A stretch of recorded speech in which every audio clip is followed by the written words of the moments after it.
2歳児クラスのお絵かきの順番が待てる3つの秘訣についてお伝えします。2歳児クラスでも順番待てるんですよ。絵を聞く保育ママチャンネル。子供の才能がめっちゃ伸びるお絵かきのコツを土佐弁でお伝えします。チャンネル登録よろしくお願いします。1歳、2歳でもお絵かきの順番を待てるようになるにはどうすればいいのか。私が1歳児クラスでも2歳児クラスでも年間1人100枚ぐらい描いてるという話をすると、どうやって待てるんですかという質問をよくしてくれる人がいます。どうやって時間作ってるんですかとか、やってみたけど子供たちが群がってきて喧嘩始めますとか、一人の子供がもっと描きたいと言って席を譲ってくれないとか、もうわちゃわちゃして喧嘩になって、取り合いになって大変なことになります。お絵かきどころではありませんというような質問や感想が寄せられます。大切なのは3つのことです。準備と回数と信頼です。順番が待てるということは、決まりがわかるということです。それは社会性の育ち、第二の自我の育ちとも関係しています。この順番交代してあげるということは、仲間を思う優しい気持ちが育つということです。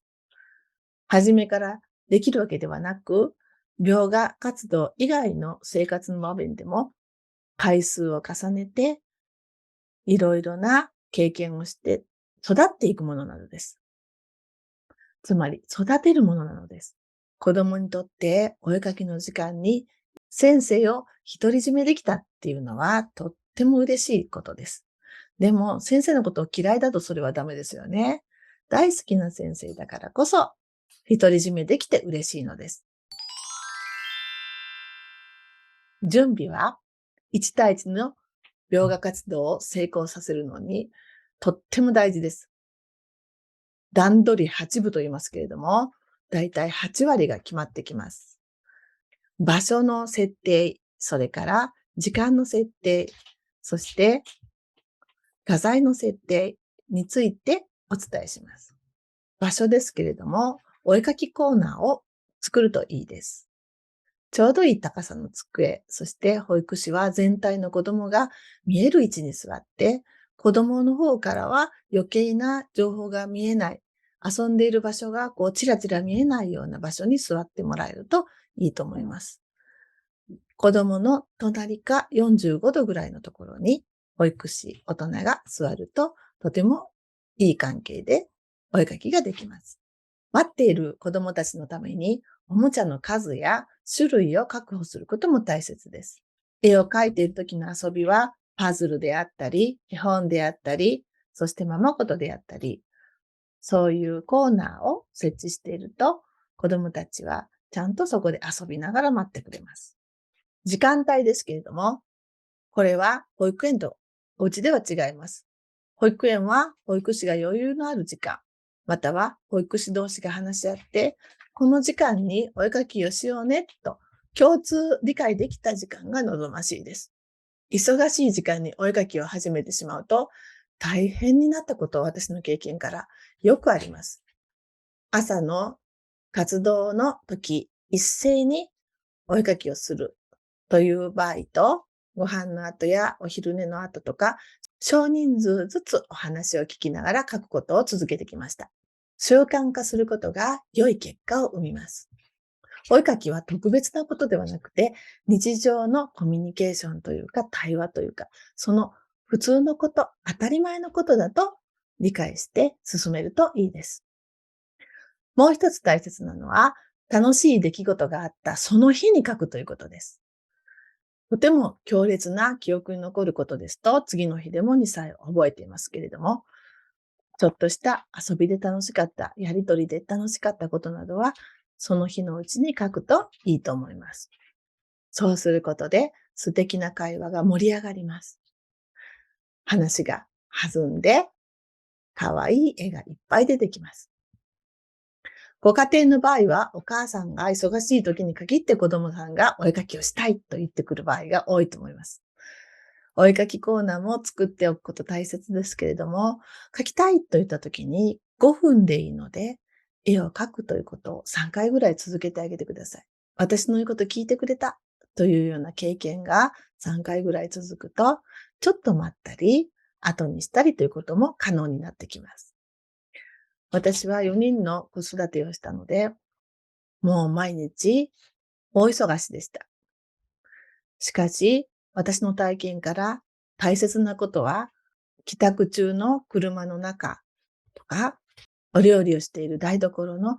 後ろの方面から話しかけるとき、こんなときにとても大切なお話を子供たちはしてくれました。少し手を止めて耳を傾けることが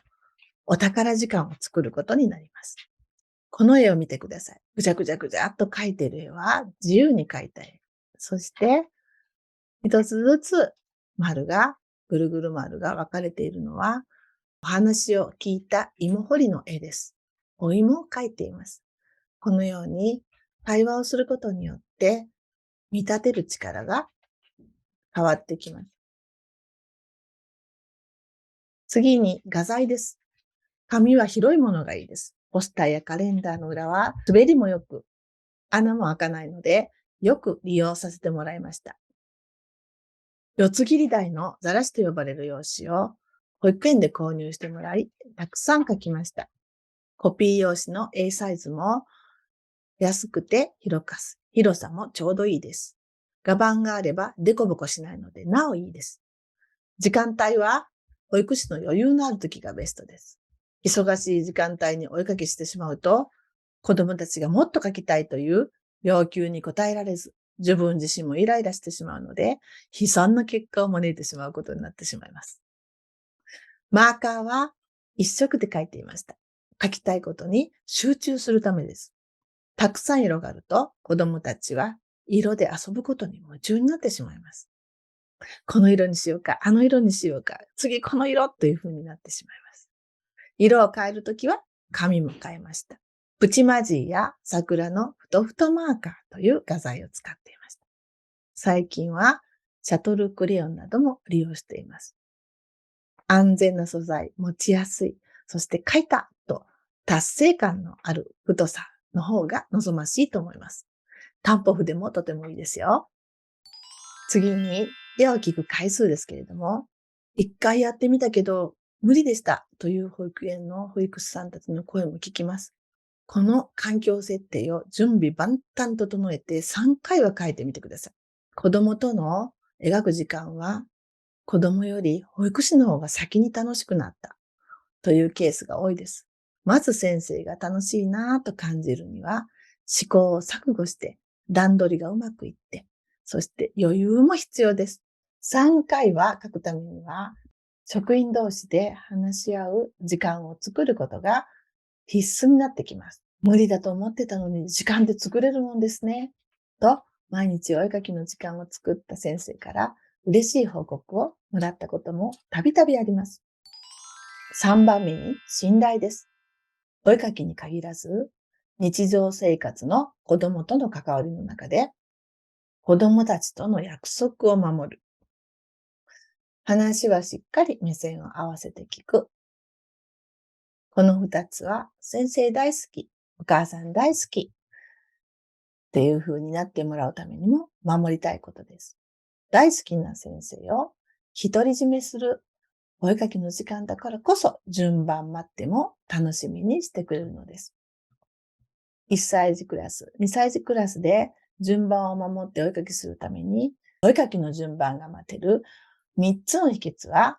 1番、準備しておくこと。絵を描く環境設定です。2番、回数です。習慣化して3回ぐらいは描いてみてください。3番目に、信頼、約束を守る、しっかり話を聞くということです。いいことだらけの描画活動を楽しむと、子供たちの表現力だけでなく、大人との信頼関係や社会性、優しさ、そして非認知能力も育ちます。2歳のクラスを持っているときに、私はすごい嬉しい言葉をもらいました。もも先生、何書いたのか聞いてよっていう子供のつぶやきでした。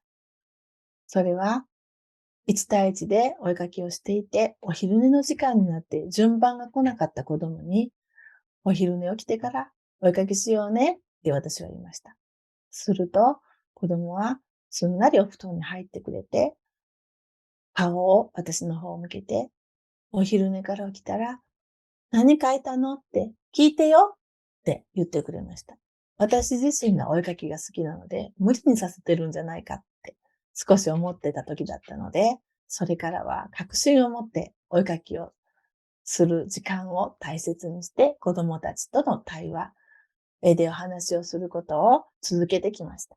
なんで一色で描くんだろうっていうような疑問もよく聞かれますので、また今度そのことについてもお話ししたいと思います。